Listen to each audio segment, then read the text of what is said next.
Rame-rame bahas survei gara-gara SMRC. Ya. Akhirnya ya kita bahas survei, Mas. Setelah sekian lama, seingat gue ya, selama kita podcast, belum pernah membahas sekalipun soal hasil survei. Betul. Padahal kita surveyor. Masa apa? Yang full time, masa apa? Kalau saya itu parsial aja. Sedikit di hulu, sedikit di hilir lah. Dan akhirnya karena ramai-ramai bahas survei, kita lama bergelut di situ, Iya. Neng, ya kita ikut nimbrung lah. Oke. Ramai-ramai kita akan bahas terkait dengan hasil survei SMRC. Ya. Namun izinkan saya terlebih dahulu ini Mas Ab dan juga Mas Icang untuk menyapa terlebih dahulu ini sahabat Ngutik dan juga pemirsa Sinfo TV. Assalamualaikum warahmatullahi wabarakatuh. Halo sahabat Ngutik dan juga pemirsa Sinfo TV. Salam sehat, salam bahagia, salam ngutik. Kembali ayo kita ngulik politik. Yeah.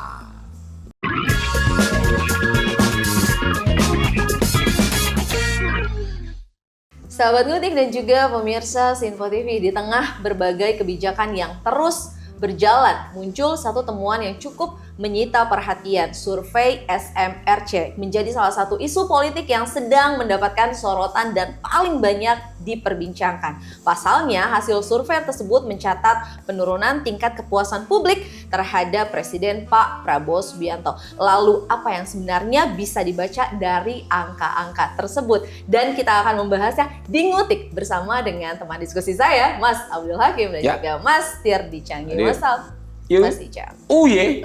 Sehat.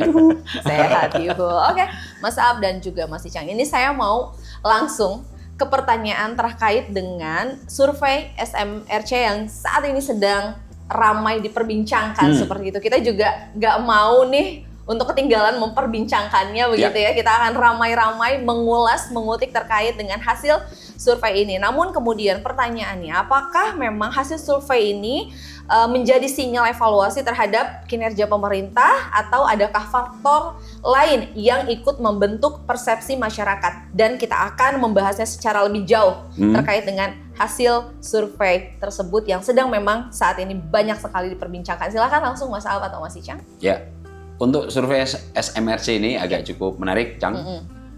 Di mana mengambil sampel sekitar 700-an ya. Iya, 749. 749 tepatnya, 605-nya kalau nggak salah diwawancara via telepon, 144-nya baru wawancara tatap muka. Oke. Nah, dari sampel berapa tadi? 749 itu margin error-nya kurang lebih 3,7%.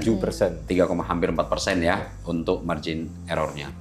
Nah, memang secara jumlah survei ini tidak biasa seperti yang dilakukan SMRC sebelumnya. Rata-rata kan biasanya ngambil sampel 1.200 ya, atau 800 gitu ya. Kemudian kalau kita lihat pakai lembaga-lembaga lain juga menghasilkan sampelnya biasanya rentangnya 1.200, 800 lah untuk survei nasional. Nah, yang cukup menarik, Cang, dari temuan SMRC ini, approval rating Pak Prabowo selama 6 bulan terakhir lah. Kalau kita baca dari rilis SMRC itu mengalami deklinasi yang cukup luar biasa tajam.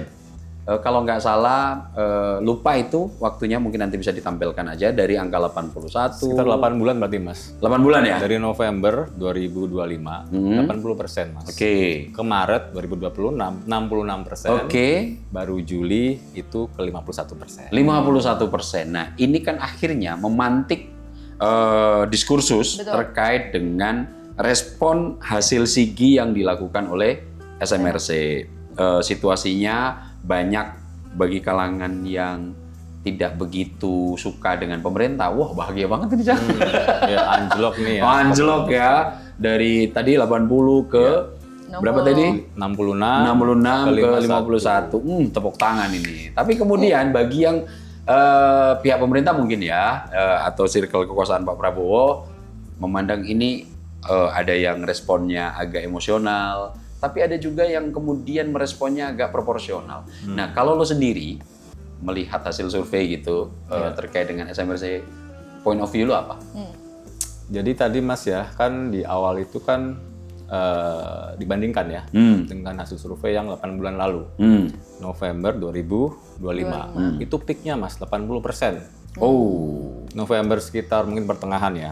Tapi gue inget Mas, di November akhir sampai dengan bergulir tahun ini sampai hari ini kan banyak kejadian Mas ya. Waktu itu kan kalau ingat di akhir tahun itu ada apa November akhir? Bencana Sumatera, 3 provinsi. Oh iya. Ya kan?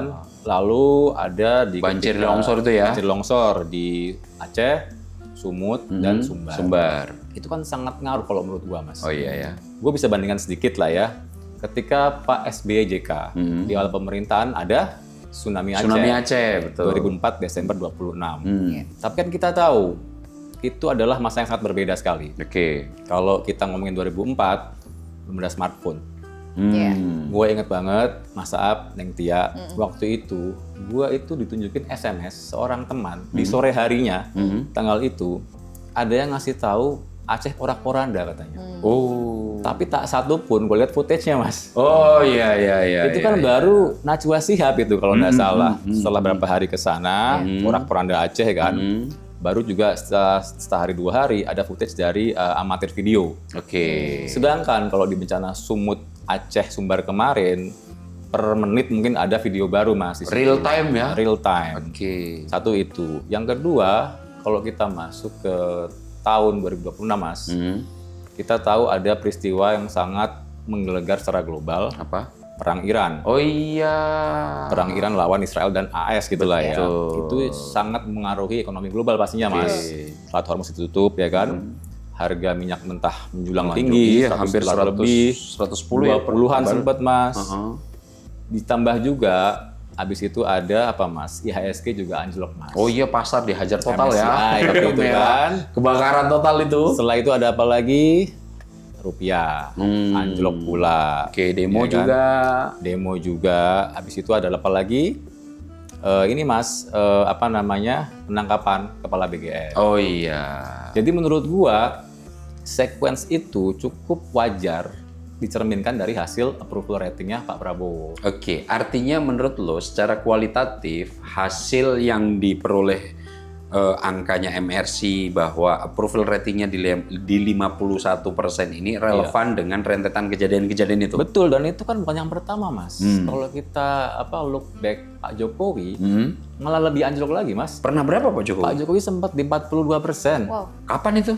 Juli 2015, setahun Pak Jokowi JK Mas. Oh, baru awal-awal ya? Nah itu ada apa? Waktu itu Mas, nggak lama setelah Pak Jokowi JK dilantik, naiklah harga BBM Mas.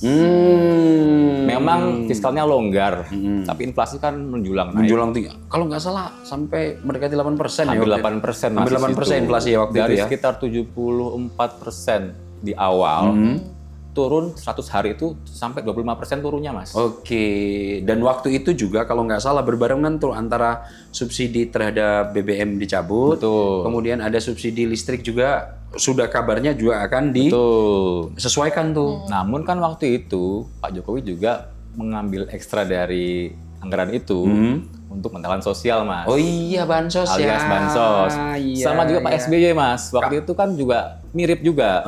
Ketika di awal kan sempat 80-an% juga. Betul. Turun jadi 60-an 3%. Sebelum ke 55 sampai 40, BBM juga naik Mas. Tapi juga mirip Pak Jokowi, ada juga bantalan sosial namanya BLT. Bantuan langsung tunai. Kalau dulu inget ya. Iya. Jadi menurut gua ini adalah sebuah sequence fenomena yang sangat wajar sebetulnya Mas. Biasa aja ya? Biasa aja. Makanya nggak perlu kebakaran jenggot. Lagian Mas, ini kan semacam alarm yang dini. Di awal. Ini kan baru berapa? Belum 2 tahun Pak Prabowo Mas. Belum. Baru Oktober tahun ini, 2 tahun ya. Jadi ya sah-sah aja lah ketika ada rilis survei. Itu jadi bahan evaluasi kalau menurut gua sih. Oke, dan mungkin gini ya Mas Aap dan juga Mas Icang terkait dengan ekonomi yang rasanya lebih mempengaruhi daripada isu politik itu sendiri terkait dengan hasil survei di berbagai pemimpin yang sebelum Pak Prabowo juga ya, di Prabowo pun terjadi, itu pun yang juga ramai di media sosial. Dirasakan ekonomi oleh masyarakat cukup berat begitu ya, dirasakan oleh masyarakat, dan itu pun ternyata mempengaruhi hasil survei. Terkait dengan hasil survei nih Mas Aap, dari tadi begitu ya saya mendengar Mas Aap, Mas Icang ini mengatakan terkait dengan approval rating. Oh, Nah mungkin boleh iya. dijelaskan secara detail nih Mas Aap terkait dengan apa sih sebetulnya approval rating itu, kalau misalnya kita bisa memaknai definisi approval rating itu sendiri. Approval rating ini kadang-kadang ya masyarakat awam mungkin ya yang tidak biasa membaca hasil survei sebagai indikator potret rekam pada saat survei itu berlangsung, agak cukup bisa terdistraksi terkait dengan istilah-istilah yang ada di dalamnya. Betul. Kan kalau di survei itu kan kita selalu menyebut approval rating, elektabilitas, kemudian likabilitas, kemudian ada lagi popularitas, Betul gitu kan. sekali. Itu tuh sering keliru tuh Mas. Nah, kalau gue melihat istilah-istilah ini kan sebetulnya dalam klaster-klaster yang berbeda. Kalau kita mulai dari approval rating ya. Boleh. Approval rating kan bahasa Inggrisnya approve ya, persetujuan. Rating tingkat lah gitu, tingkat persetujuan. Namun kalau kita maknai secara letterlek, Cang, agak kurang bisa dipahami itu dalam konteks Indonesia. Jadi approval rating kita bahasakan aja tingkat kepuasan lah gitu. Nah, approval rating ini beda dengan popularitas. Kalau popularitas itu, nah ini yang agak cukup mungkin gue jelaskan sedikit. Popularitas itu kadang-kadang ada kesalahan pemaknaan yang ditempatkan gitu. Gimana? Popularitas kalau selama ini dipahami oleh kita semua sebagai tingkat disukai ya. Keterkenalan. Iya, Populer. popularitas kan populer itu terkenal. Padahal sebetulnya dalam diksi bahasa Inggris gitu, populer itu bukan tingkat pengenalan, ada lanjutannya itu. Jadi dalam derajat diksinya ada tingkat pengenalan, ada tingkat pengenalan ini nanti derivasinya ada dua, dikenal dan disukai, kemudian dikenal tidak disukai. Nah, keterkenalan ini dalam bahasa Inggrisnya mungkin ya kalau gua cariin diksi yang setara gitu famous lah, Jam. Famous itu adalah terkenal. Nah, terkenal ini kalau dia terkenal karena kebaikannya itu disebut popular dalam bahasa Inggris. Dalam bahasa Indonesia kita serap menjadi populer. Nah, kalau kita buka KBBI gitu, terjemahannya itu adalah terkenal kebaikannya. Nah, kalau dalam bahasa Inggris, popular itu ya sama, terkenal dan disukai. Dalam kamus Oxford Dictionary, begitu definisinya. Nah, ada juga terkenal dalam konteks survei itu yang tidak disukai. Nah, ini padanan di bahasa Indonesianya agak cukup sulit tuh dicari itu. Kita nggak punya diksi untuk itu ya? Nggak punya untuk diksi untuk gitu. Tapi di bahasa Inggris mungkin bisa diserap nih, bisa kita usulkan ke Kemendiknas untuk mengadopsi terkenal karena keburukannya itu dalam bahasa Inggris disebut sebagai notorious. The notorious. Makanya kalau McGregor yang MMC itu ya? MMC itu salah satu atlet itu julukannya adalah The Notorious. MMA ya? Mixed Martial Art. Nah itu julukannya ada itu, Cang. The Notorious. Apanya? Terkenal karena kebrutalannya gitu, keburukannya. Nah ini populer. Di kita terkenal itu populer. Padahal sebetulnya ya terkenal itu udah netral tuh, Cang. Nah terkenal kebaikannya namanya populer. Terkenal karena keburukannya kita nggak punya diksinya. Adanya notorious. Nah, ada satu lagi likability, tingkat kesukaan. Nah, kalau famous ditambah likability itu namanya populer. Nah, kalau seandainya terkenal ditambah dengan ketidaksukaan itu disebut notorious. Kita diksi bahasa Indonesia belum punya. Nah, di antara approval rating, tingkat popularitas, satu lagi ada tingkat elektabilitas. Nah, tingkat elektabilitas ini juga klaster yang berbeda di antara istilah-istilah itu. Misalnya, approval rating Pak Prabowo sekarang turun 51%. Belum tentu juga tingkat elektabilitasnya bisa turun. Tapi juga belum tentu juga tingkat approval rating yang tinggi, tingkat elektabilitasnya nanti rendah. Kenapa? Kalau tingkat elektabilitas itu sangat tergantung dengan kompetitor. Misalnya nih, lo Neng maju jadi calon presiden, gua jadi calon presiden, Mas Icang jadi calon presiden. Lu misalnya lu incumbent nih, sudah misalnya kayak Pak Prabowo gitu, lu masih menjabat dan akan maju kembali. Lu ternyata setelah disurvei tingkat approval ratingnya ada di angka 80% misalnya. Tinggi kan? Tiba-tiba kompetitornya gua yang secara personal lebih menarik daripada lu. Akhirnya meskipun approval rating lo itu sangat tinggi, tingkat kepuasannya, tapi gara-gara ada yang lebih menjanjikan, misalnya gue yang akan maju atau Mas Icang yang akan maju, lebih menjanjikan untuk bisa memimpin, elektabilitas lo bisa kalah sama gue sama Mas Icang. Kenapa? Karena meskipun tingkat kepuasannya tinggi, milih itu kan soal perasaan, Cang. Soal hal yang sangat personal, emosional. Rekam jejak pribadi itu menjadi rujukan segala-galanya. Nah, dalam sektor ini meskipun approval ratingnya tinggi, tapi nanti kalau ada kompetitor yang akan bertarung itu jauh lebih dipandang lebih fresh, lebih bisa memberikan solusi, dipandang bisa lebih segala-galanya dari incumbent, bisa juga nanti meskipun approval rating lo di angka 80, gua atau Mas Icang bisa ngalahin lo dalam kontestasi. Nah, ini dua hal yang berbeda. Nah, untuk approval rating yang sekarang kita bahas itu adalah tingkat kepuasan masyarakat saat dipotret.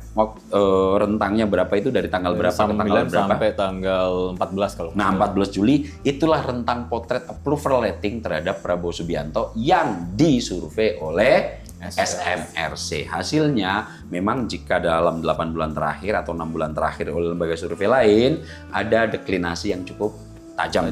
Sampai 30%.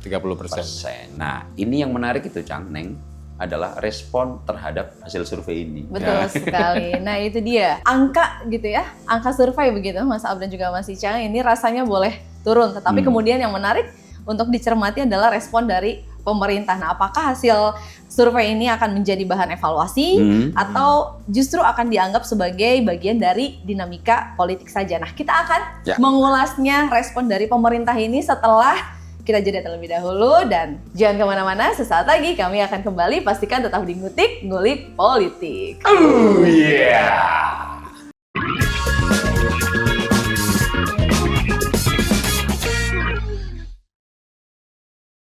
Sahabat Ngutik dan juga pemirsa Sinpo TV, kembali lagi di Ngutik. Ayo kita ngulik politik. Oh yeah! Baik sahabat Ngutik dan juga pemirsa Sinpo TV, kami akan melanjutkan kembali ini pembahasan terkait dengan hasil survei dari SMRC, di mana saya akan membahasnya tentu saja bersama dengan Mas Aab dan juga Mas Icang. Kita akan melanjutkan kembali ini pembahasan terkait dengan hasil survei dari SMRC yang saat ini sedang diperbincangkan nih Mas Aab dan juga Mas Icang.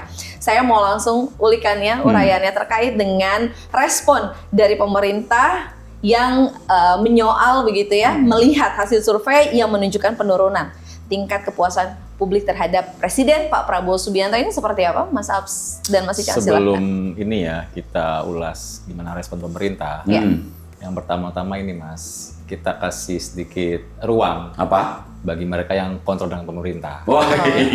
Iya. Kalau kata Mas Am tadi bilangnya tepuk tangan nih. Oh iya kan. Jadi kan ini hasil survei ini membelah, Cang.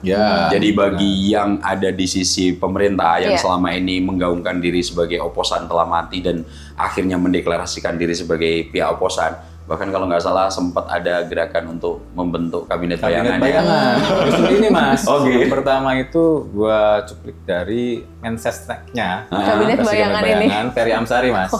Dosen Unan itu ya. Sebelum lo lanjutin, Jang, kan tadi kan ini membelah nih. Nah, untuk yang di posisi kabinet bayangan, hasil survei SMRC ini, wah tepuk tangan ini.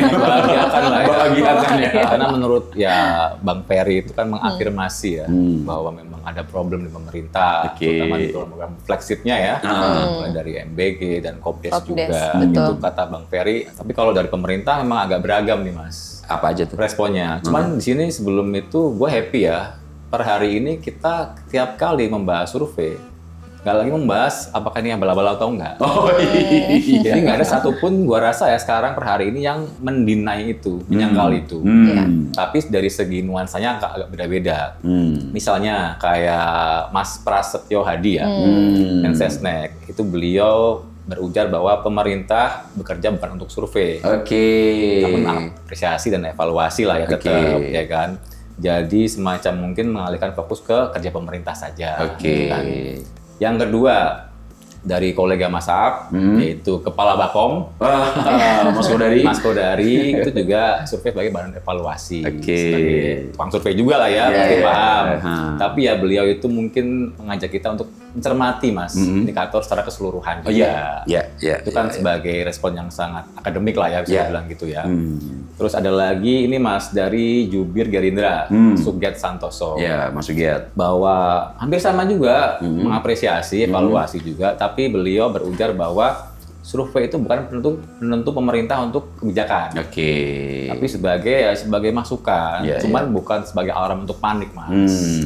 Cuman yang agak sedikit beda, Mas. Misalnya ini gue agak lupa namanya, catat Mas ya. Iya. Namanya itu Hariko Satria. Siapa itu?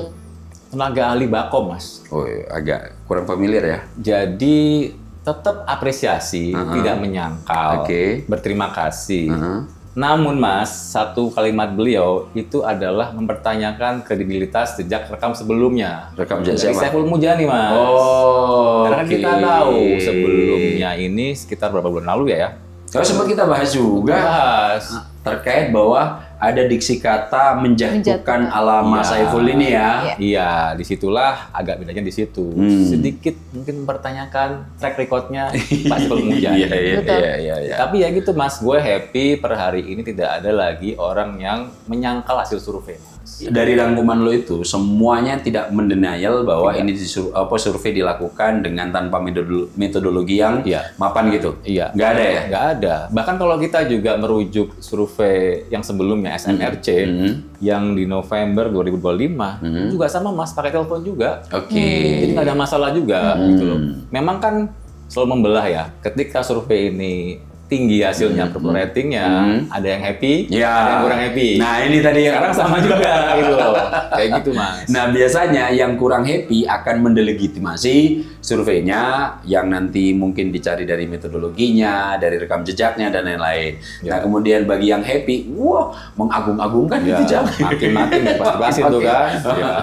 Siapa lagi yang kira-kira sempat Nah itu dia. Dari ini rasanya kurang lengkap, Cang, kalau kemudian tidak melihat respon dari Ketua Harian Partai Gerindra, Sufmi Dasko Ahmad. Bang Dasko juga kan posisinya cukup unik nih. Semua orang tahu bahwa beliau adalah salah satu orang yang dipandang paling dekat dengan Pak Prabowo, ya kan? Bahkan dalam beberapa koordinasi kebijakan, Bang Dasko selalu menjadi jembatan tuh. Kan lo tadi sudah mengatakan tuh, dalam beberapa sekuen ya mungkin 6-8 bulan terakhir banyak kejadian yang sebetulnya kemudian kalau kita iris relevansinya dengan hasil survei menjadi match gitu ya. Bahwa ada kejadian Selat Hormuz didahului dengan penanganan bencana Sumatera sebelum Bang Dasko turun langsung gitu. Kemudian ada sekuen lagi MSCI yang melakukan rebalancing terhadap pasar kita yang kemudian EHSG kita menjadi kebakar luar biasa, belum lagi kemudian ditambah moneter kita yang sampai detik ini sampai menembus angka psikologis 18.000, ditambah lagi kemudian banyaknya dinamika dalam kebijakan Pak Prabowo MBG, implementasi MBG, Kongres Merah Putih. Akan tetapi yang cukup berhasil nggak banyak dibahas tuh. Apa soal misalnya cek kesehatan gratis, ada yang mau bahas, Cang? Padahal itu yang menikmati cukup luar biasa itu. Dan yang kayak begini-begini lupa kemudian disuarakan. Tapi di luar itu semua potret yang dikatakan Mas Icang tadi menjadi relevan. Akan tetapi kemudian ini di track survei dan akhirnya hasilnya approval rating Pak Prabowo turun, agak cukup kemudian respon yang diberikan memang mayoritas berterima kasih lah, Cang. Menerima lah ya. Menerima dan kemudian mengatakan ini sebagai hasil evaluasi, tapi masih agak dalam tanda kutip kurang menerima gitu. Misalnya diksi kita kerja tidak untuk angka survei, itu seolah-olah menerima, tapi sebetulnya ada sindiran keras terhadap penyelenggara survei bahwa memang kita kerja. Ada baiknya kemudian gue bandingkan dengan respon yang dikeluarkan oleh Bang Dasko sebagai Ketua Harian Partai Gerindra gitu. Gue berharap apapun hasil survei bisa dikelola dan direspon seperti Bang Dasko lah, Cang. Dari sekian banyak respon, bagi gue Bang Dasko cukup proper tuh. Proporsional ya? Proporsional. Kenapa? Karena Bang Dasko menyikapi ini, kalau nggak salah kalimatnya begini nih, daripada gue salah ya. Gimana Mas? Itu kalimatnya begini, tentunya kami sedang mempelajari dan juga kami kaji. Jadi akan dipelajari dan dikaji. Itu dua diksi yang menurut gue tidak mendenial dan juga tidak mentah-mentah ya. Menelan mentah-mentah. Kenapa? mendalami dan mengkaji artinya benar nggak. Kemudian kalimat berikutnya tentunya hasil survei itu adalah berupa masukan-masukan ya, kata Bang Dasko, nanti kita akan kompilasi. Artinya akan diperbandingkan dengan hasil survei yang lain. Dan Bang Dasko juga bilang tuh, kami berharap pihak pemerintah dalam hal ini kemudian mengimbangi apabila memang hasil survei hasil kajiannya ada beberapa hal yang memang terjadi pada saat ini. Tidak mendenial sama sekali tuh, Cang. Artinya ketika hasil survei ini menunjukkan approval rating Pak Prabowo sedang turun, Bang Dasko malah mengajak pemerintah untuk evaluasi diri. Jangan-jangan memang kejadiannya demikian adanya. Maka kemudian pemerintah harus mengimbangi introspeksi. Dan uniknya, Cang ya, Bang Dasko dalam merespon hasil survei yang kemudian menurut gua elegan, tidak hanya ketika hasil survei SMRC sedang saya ingat gua nggak sekali turun. 2 kali ini, Mas. Pernah juga sebelumnya, Mas kan nggak yang dulu awal-awal itu. Nah itu, gue juga sempat akhirnya mencatat ya, pada saat 100 hari pemerintahan Pak Prabowo, waktu itu nggak banyak lembaga survei yang melakukan dan mempublikasikan hasil SIGI-nya. Salah satunya waktu itu yang mengeluarkan Kompas, Cang. Litbang Kompas waktu itu mengeluarkan penilaian terhadap approval rating Pak Prabowo dalam 100 hari pemerintahan. Waktu itu approval ratingnya tinggi banget loh, Cang. Berapa? 81%. 1 ya. 81%, kemudian yang tidak puas itu cuma di angka 19,1%.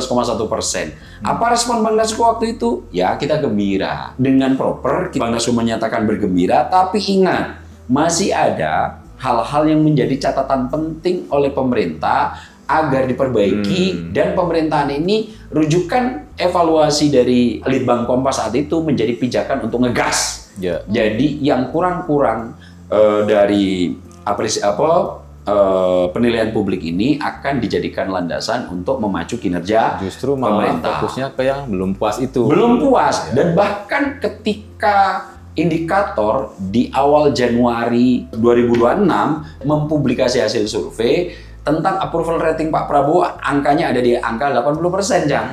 Nah, di angka 80% itu, Bang Dasko juga mengatakan ini adalah hasil evaluasi. Pada saat itu ada angka 2,2% yang sangat tidak puas. Justru Bang Dasko meng-highlight angka 2,2% inilah yang perlu menjadi catatan kritis. Menurut Bang Dasko kalimat letternya gini. Ya, yang pertama, approval rating itu kita anggap sebagai sebuah masukan.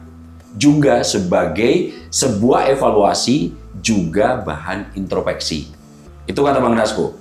Karena dari approval rating itu masih ada yang kita lihat juga berupa catatan-catatan yang tentunya justru catatan-catatan itu yang menjadi perhatian kami, menjadi perhatian pemerintah, menjadi perhatian Pak Prabowo untuk dijadikan bahan introspeksi perbaikan ke depan. Walaupun cuma sekitar 2,2%, tapi itu cukup berarti dan penting menurut kami menjadi bahan masukan nantinya. Nah, ketika approval rating Pak Prabowo berada di level tertinggi 100 hari pemerintahan, itu kemudian tidak disikapi dengan euforia berlebih. Justru arah pandangannya menuju ke yang sangat tidak puas kinerja pemerintah. 19, sekian persen, 2,2% itu yang sangat tidak puas menjadi perhatian penuh Bang Dasko.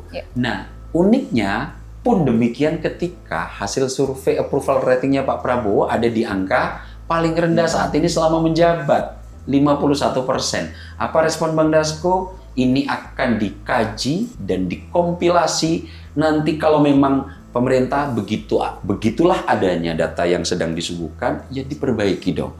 Bagi gua ini adalah respon paling proporsional ya, Cang ya, terkait dengan apa yang disuguhkan oleh SMRC, alih-alih kemudian akan killing the messenger gitu, mempertanyakan rekam jejak dan lain-lainnya, justru menjadikan masukan hasil survei sebagai bahan evaluasi, introspeksi untuk kemudian nanti dijadikan perbaikan tidak melawan kebijakan. ya. buruk muka cermin dibelah gitu. Nah, apa artinya itu? Yaitu tidak merusak cerminnya, tapi malah bercermin apa yang kurang dari kita kan gitu. Nah, inilah yang kemudian gua anggap sebagai langkah paling proporsional dari respon hasil survei SMRC ini. Anggaplah biasa, Pak SBY pernah mengalami, tapi nanti rebound kembali jika kemudian perbaikan-perbaikan dilakukan untuk menjawab keresahan masyarakat. Tadi itu kan ketika paling rendah Mas, BBM naik, waktu itu ada ini Mas, KPK Polri Mas. Oh iya. Yang pertama itu apa? Cicalon luar biasa menggulu waktu itu. Luar biasa itu waktu itu. Apalagi jelang periode kedua, naik 40-sekian persen kok Pak SBY kok. Artinya approval rating itu kalau dalam bahasa forex itu volatil. Ya, berubah tiba-tiba naik turun dengan cepat, yang kemudian ya kita anggap biasa aja, dan ini tidak usah direspon secara defensif berlebihan, apalagi killing the messenger gitu ya. Toh kita tahu lembaga survei yang mengeluarkan rating-rating ini, entah apapun subjektivitas di belakangnya, selama ini hasilnya kredibel. Bahkan ya, Neng, ya gue kasih tahu aja gitu, salah satu yang menciptakan metode survei yang kemudian sekarang ini dipakai secara keseluruhan ini oleh lembaga survei oleh lembaga survei yang lain terkait metodologinya, baik itu dilakukan oleh Mas Denny J.A, Mas Kodari, Burhanuddin Muhtadi, termasuk saya gitu ya, termasuk gua, termasuk Mas Icang, itu ya memang Saiful Mujani. Ini Mas ya yang namanya apa? Multi-state random sampling gitu. Pengambilan sampel acak dengan berlapis-lapis. Itu kalau nggak salah ya, meskipun belum dipatenkan, gua nggak tahu dipatenkan atau enggak, itu yang menemukan metode ini adalah Mas Saiful Mujani. Dan alih-alih kemudian Bang Dasko akan melegitimasi atau mendelegitimasi sosok yang memang di arena survei harus kita akui lah, Cang. Salah satu the best thinker-nya gitu ya.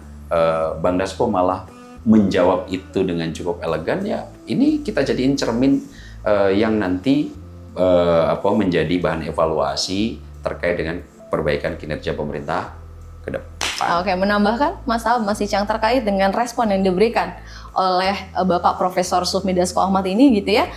Rasanya begitu ini di media sosial juga ternyata cukup dipuji nih terkait dengan respon yang memang diberikan, karena memang dari Pak Sufmi Dasko ini di media sosial itu yang disampaikan adalah beliau bukan membantah melainkan menyebut temuan tersebut akan dipelajari dan juga dijadikan sebagai bahan evaluasi. Dan kemudian Mas Ab dan juga Mas Icang, di segmen ini kita harus jeda terlebih dahulu, namun pertanyaannya ini sebelum kita jeda seperti itu ya, terkait dengan turunnya angka kepuasan publik.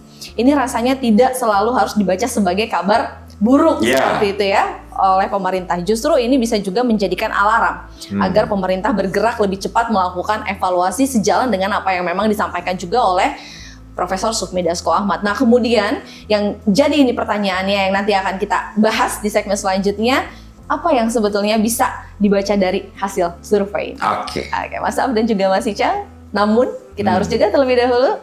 Sahabat Ngutik dan juga pemirsa Sinfo TV, sesaat lagi kami akan kembali. Pastikan tetap di Ngutik, ngulik politik. Oh yeah.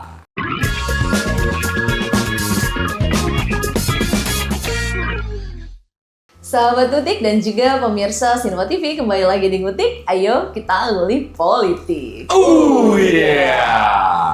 Baik sahabat Ngutik dan juga pemirsa Sinfo TV, ini merupakan segmen terakhir di episode Ngutik kali ini, di mana kami akan melanjutkan kembali ini pembahasan terkait dengan hasil survei SMRC, di mana saya juga akan melanjutkan ini bersama dengan Mas Ab dan juga Mas Icang terkait dengan hasil survei SMRC yang menunjukkan penurunan tingkat kepuasan terhadap Presiden Pak Prabowo Subianto. Ini rasanya bisa menjadi lebih dari sekedar angka, Mas Ab dan juga Mas Icang. Bagi pemerintah, ini juga bisa menjadi momentum untuk melakukan evaluasi lebih dini. Kemudian, dari ulikan Mas Ab dan juga Mas Icang, sepertinya begitu ya, sebetulnya bagaimana kita bisa membaca hasil survei ini seperti apa, Mas?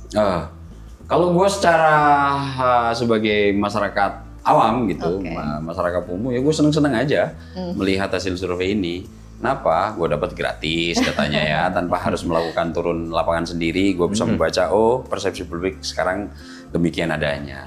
Lebih jauh kalau misalnya untuk pemerintah, semestinya harusnya bahagia, Cang.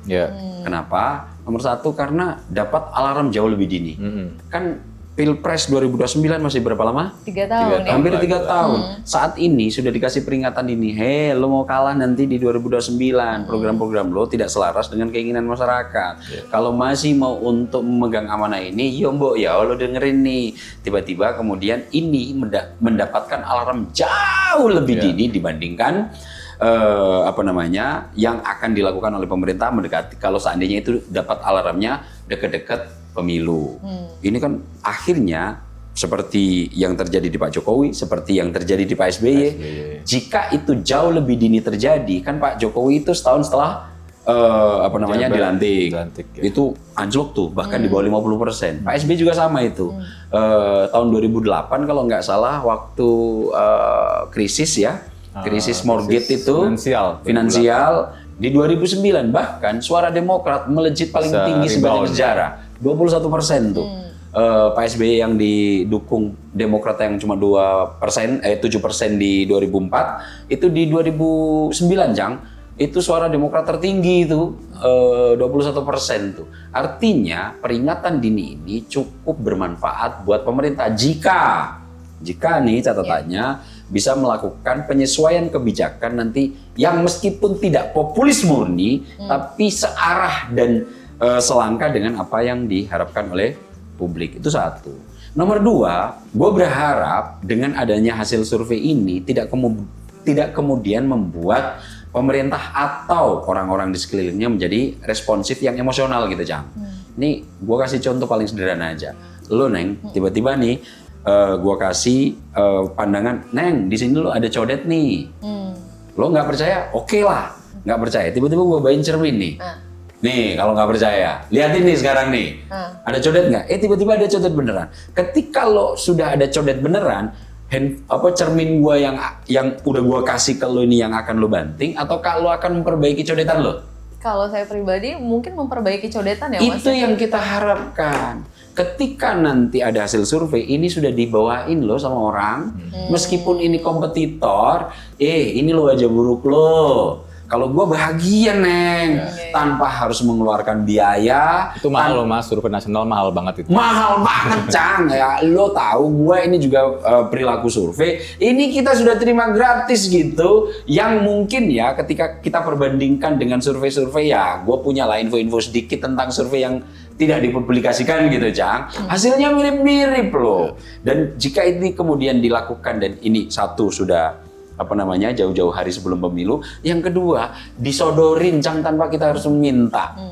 Kemudian ini barang mahal cerminnya nih. Cerminnya mungkin ini cermin dari zaman kuno atau cermin ini dengan teknologi terbaik. Yang jika kita untuk mendapatkan cermin itu harganya mahal cukup luar biasa, akses yang waktu yang cukup luar biasa, tentu harusnya berterima kasih. Memang sebagian besar gue lihat sudah berterima kasih, Cang. Cuma emosinya masih ada kelihatan tuh. Masih ada yang agak defensif dan ofensif, Mas ya. Nah itu. Nah gue berharap itu evaluasi yang dilakukan melalui cermin Sigi ini, survei, itu dijadikan alat kontemplasi lah. Alih-alih untuk ofensif dan defensif, lebih baik tarik diri sekejap ke belakang, melakukan kontemplasi, apakah kemudian hasil Sigi yang dikeluarkan SMRC ini sesuai dengan fakta yang terjadi di lapangan. Akhirnya gue punya pandangan survei ini yang ketiga, Cang. Sejatinya Neng ya, Cang, gue melihat arah besar Pak Prabowo dalam kebijakan-kebijakan selama hampir 2 tahun ini banyak betul yang sebetulnya selaras dengan keinginan masyarakat, terutama piramida bawah dan tengah bawah itu, Cang. Kalau piramida sosial yang ada di sini, Pak Prabowo itu sudah mentarget masyarakat mayoritas di piramida bawah. Sayangnya, Cak, misalnya, gue tanya deh kalau untuk cek kesehatan gratis, pernah nggak sih ada yang membicarakan? Jarang ya. Jarang sekali, padahal lo cek kebijakan kesehatan gratis itu telah dimanfaatkan oleh berapa puluh juta masyarakat di Indonesia. Satu. Yang kedua, saat ini ada bias kognitif menurut gua, Cang. Bias negativitas yang terjadi dalam program besar Pak Prabowo. Sekarang, contoh dalam kebijakan hilirisasi energi misalnya, Cang. kedaulatan energi, soal bagaimana Pak Prabowo berdarah-darah menahan harga Pertalite, harga Pertamax yang tidak dijual sesuai dengan harga keekonomiannya di tengah tekanan dan resesi harga minyak dunia. Ada nggak sih yang membicarakan ini secara lebih serius dari pihak pemerintah? Tidak begitu. Bagaimana kita sudah berdarah-darah, gue melihat yang Pak Prabowo menahan harga subsidi untuk Pertalite itu di tengah harga minyak dunia meroket sampai $120 per barel. Sudah begitu, Pertamina juga disuruh bleeding untuk menahan harga BBM yang harusnya non-subsidi, yang tidak bisa lagi diambilkan dari APBN atau fiskal, harus Pertamina yang berdarah-darah. Kemarin kan sempat kita bahas, Pertamax harga keekonomiannya berapa? 21.000 kan? Dijual berapa? 16.250. Coba bayangkan, ada yang membicarakan ini di media sosial. Ada yang menginformasikan secara confirm ke masyarakat. Emang gini sih Mas, itu tuh kan kayak semacam natural dari konsumen kali ya. Kayak misalnya nih analoginya, kita terbiasa ke warung makan, soto Lamongan lah, udah enak lah. Tiap hari kita makan ke sana, tiap pekan atau tiap kapan. Kita jarang lah itu untuk memuji-muji prosesnya itu ya. Tapi sekali aja mungkin ada satu helai lembar rambut di kuah supnya, udahlah kemana-mana itu pasti Mas. Nah inilah yang gua khawatirkan Cang, yang terjadi saat ini. Sebetulnya secara makro gua melihat ya, secara objektif banyak rute-rute besar yang sebetulnya tidak terjelaskan ke publik terkait rute yang dibangun Prabowo Subianto. Energi yang tadi itu, gue agak geleng-geleng itu, Pertalite, Pertamax tidak ada yang menjelaskan sama sekali ke publik. Justru akhirnya rambut yang sehelai itu Cang bisa menjadi konsumsi cukup luar biasa. Salah satunya contoh di pidato Pak Prabowo. Nah yang gue tanya sama lu sekarang, kalau pidato Pak Prabowo saat ini yang asosiatif di kepala kita, nungguin Prabowo keselio ngomong apa tuh? Londo ireng lagi mungkin. Londo ireng lagi, hitung-hitungan yang salah, dolar dipakai, tidak dipakai orang kampung. Nah, yang kayak begini-begini yang banyak dikonsumsi oleh masyarakat luas, dan yang begini-begini yang mungkin ya hanya rambut sehelai tadi Cang, akhirnya semua substansi ketika Pak Prabowo sedang pidato tidak tersampaikan sama sekali. Top of mind-nya mungkin publik ya kalau ditanya apa yang dibilang Pak Prabowo, mungkin gimmick-gimmick tadi itu Mas, bukan substansi apa programnya gitu kan. Apalagi kita tahu ini era media sosial yang sudah sangat advance ya.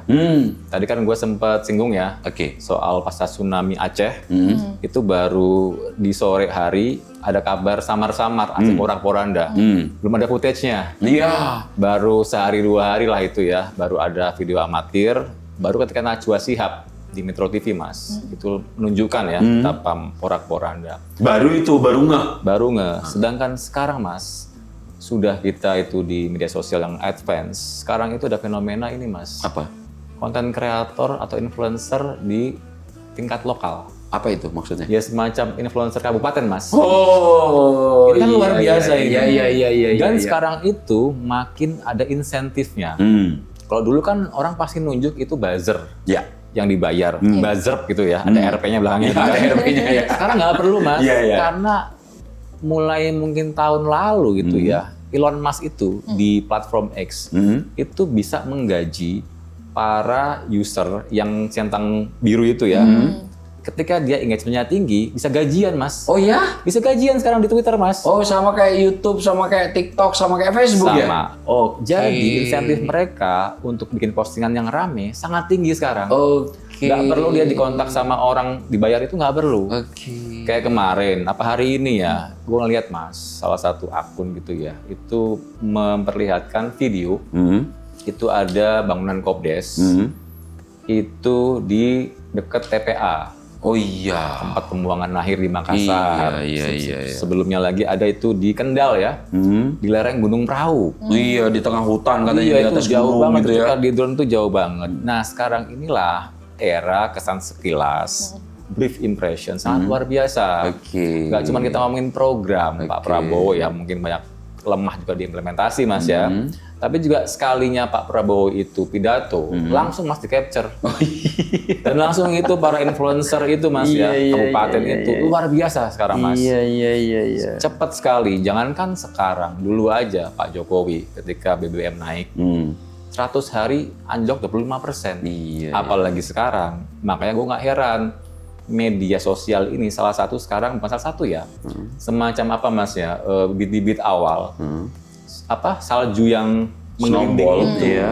Makanya hati-hati sekarang media sosial ini. Betul Cukup sekali. tidak mengherankan nih, Wakil Ketua DPR Bang Dasko juga kemarin tuh baru udah hadir di Rakornas Apindo di Makassar. Yang di Makassar ya? Iya, yang di Makassar. Akhirnya Bang Dasko juga bilang memang untuk medsos ini harus dikasih perhatian penting, dan waktu itu Bang Dasko minta kepada kalangan pengusaha juga untuk bisa berkontribusi dalam membuat medsos ini sehat lah untuk dikonsumsi masyarakat.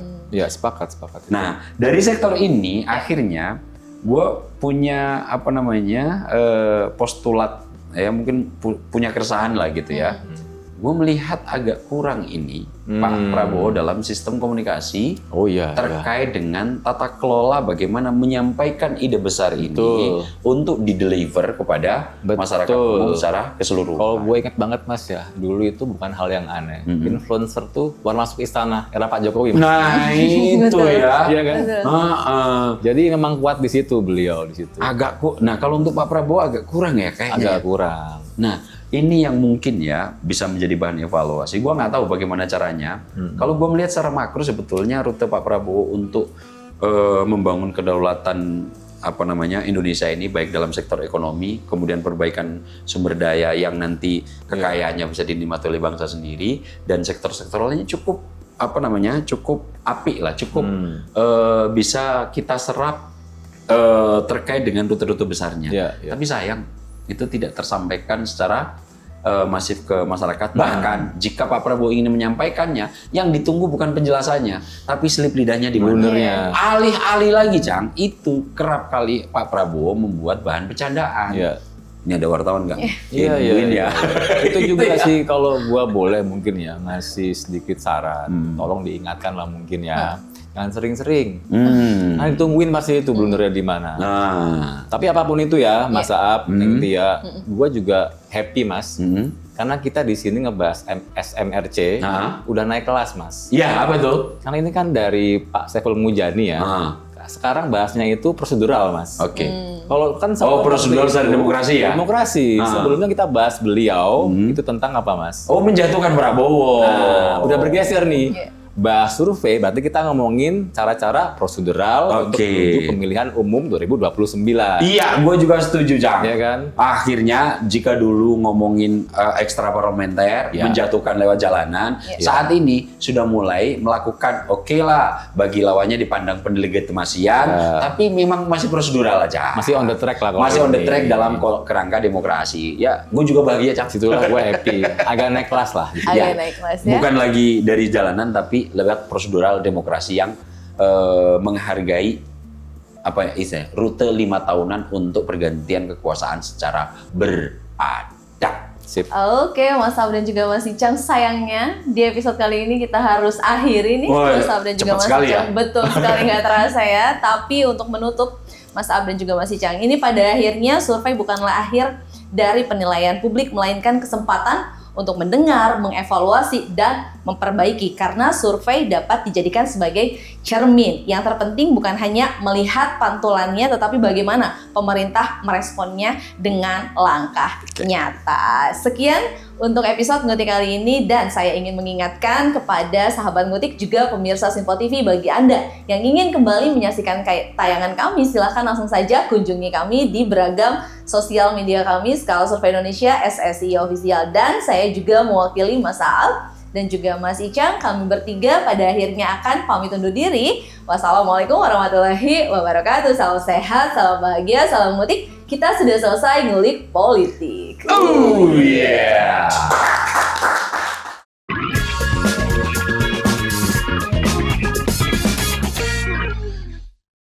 Berkolaborasi dengan